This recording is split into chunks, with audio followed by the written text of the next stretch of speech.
Between summer storms or winter blizzards, many areas of the country are prone to blackouts. This is why I highly recommend the power light bulb.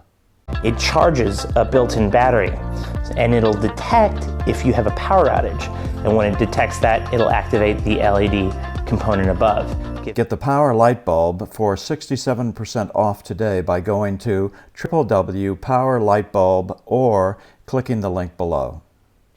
Good afternoon. I'm still reporting on the coup. The House increased its irrelevancy with its straight-line party vote to make the District of Columbia a state. They say this is about representation, but it's really a power grab, which is the reason for the party line vote.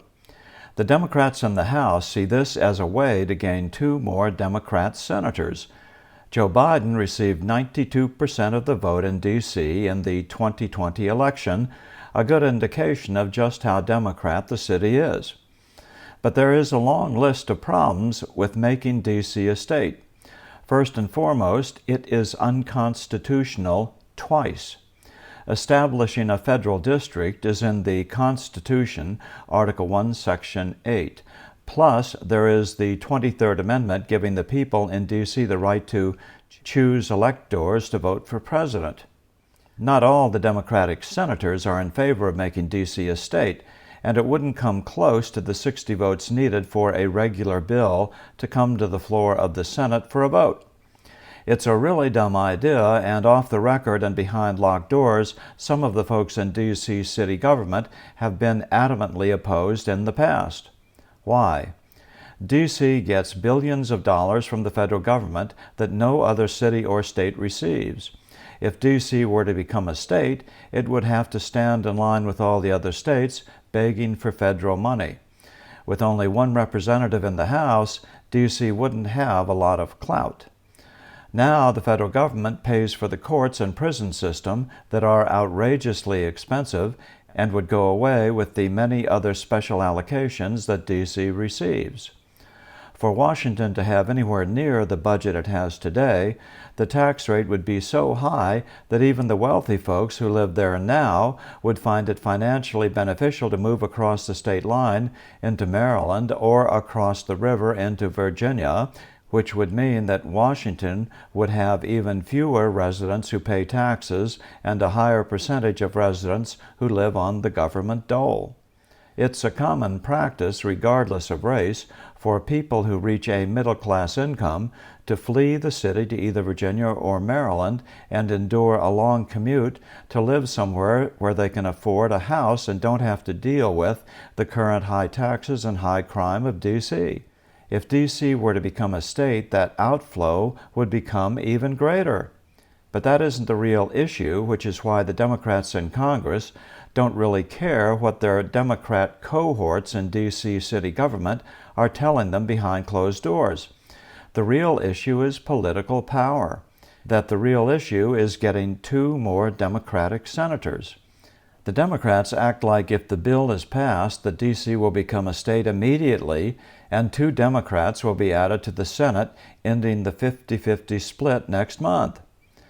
But has anything on Capitol Hill ever happened that fast? And Democrats have a huge problem in their own ranks. One is West Virginia Senator Joe Manchin, who, with the 50-50 Senate split, is the most powerful man in the Senate. The Democrats can't pass anything without Manchin's support, and for that matter, neither can the Republicans, because he is the one Democrat they might be able to peel off from the pack. Manchin is not going to give up that position of power for nothing. Another problem the Democrats have is that there are actually some Democrats in the Senate who realize what a huge disaster it would be for the country if the nation's capital was part of a state. Imagine if D.C. were a state and didn't get what it wanted, it could close down all the bridges for repair at the same time, making a trip in or out of the city impossible. It could block the streets around the Capitol for security and make it difficult for anyone to enter or leave. Oh, that's right, maybe they've done that already. It could even cut the water off to the Capitol if it wanted. The state of D.C. would have an enormous amount of power over Congress that might not be exercised for a while, but when D.C. is facing bankruptcy, as it surely would, you can bet they would pull out all the stops. This is no more or less than a power grab by the House Democrats, which, if the system works as it should, will die a quiet death in the place that House bills go to die, the United States Senate. And that way, the coosters can continue to beat the race-dividing war drums of their segregationist past. Old white men won't give the black votes the vote. This sort of maximal hypocrisy can only exist among those who were not taught American history in high school. I'm still reporting from just outside the citadel of world freedom. Good day. Now you know inflation is killing your retirement dead. The real rate of inflation, well, it just won't let you keep up or make a profit. You need a different approach. Precious metals, not Robin Hood or stocks that can crash and leave you losing money.